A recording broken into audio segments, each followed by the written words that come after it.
Well, welcome back to WHHI News. I'm Diane Fisher-Simmons on location here at the beautiful Coastal Discovery Museum, and I am with Robyn Swift. She is the Vice President of Marketing and Development.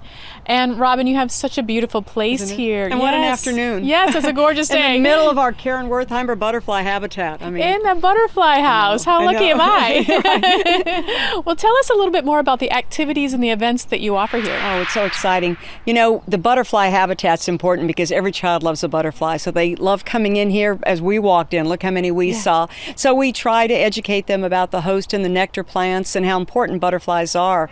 So from the butterfly habitat, we can go around to the carnivorous garden. And what kid doesn't love seeing a carnivorous plant? When you talk about it, they're like, well, if I put my finger in there, will it bite me? No, but we explain that to them. We have an insect house that the wasps make their homes in bamboo. And so that's another educational component. Just lots of fun things and walks. We want people to get out. Our mission is to inspire others to care about the Lowcountry as much as we do. Sure.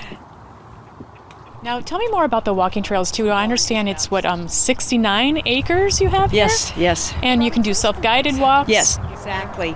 And we have a new trail now. It's the Nan Lloyd Trail that takes you. It's not paved or oyster shells or anything. You kind of go through the woods and see some of these hidden live oaks that are just absolutely beautiful. So, you know, we may go explore there, get our walking shoes on and go, because it's a great way to be outdoors and see things.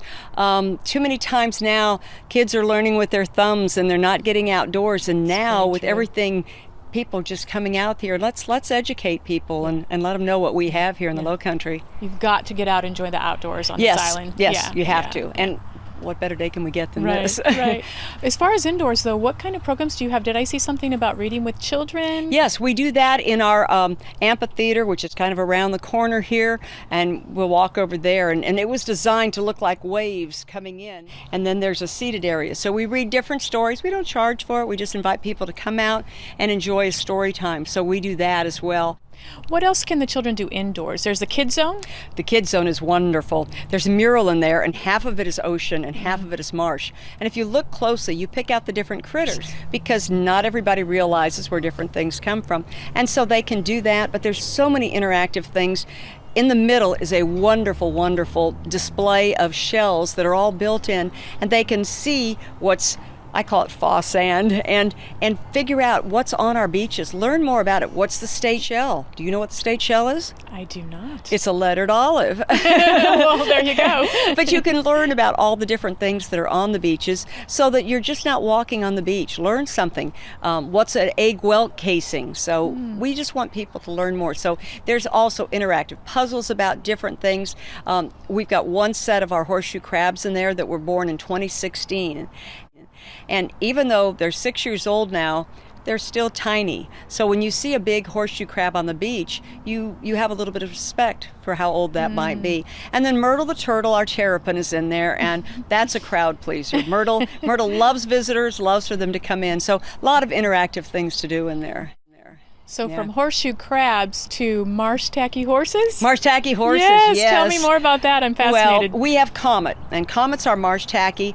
Comet is a senior marsh tacky. Comet's 26, 27 now, and he's retired. And then he has a companion horse that is a retired quarter horse named Hawk. And so they have a great time. They're out in the fields during the day. They go into the barn in the late afternoon. Okay. So we do a program where you learn more about the marsh tacky, then you go down and see the barn, because the barn is about 60 years old. Yeah. Well, Robyn, tell us the website where people can get more information about everything. It's www.coastaldiscovery.org. Well, thank you, Robyn Swift of the Coastal Discovery Museum. We've had a great time here today. I'm Diane Fisher-Simmons on location for WHHI News. We'll be right back.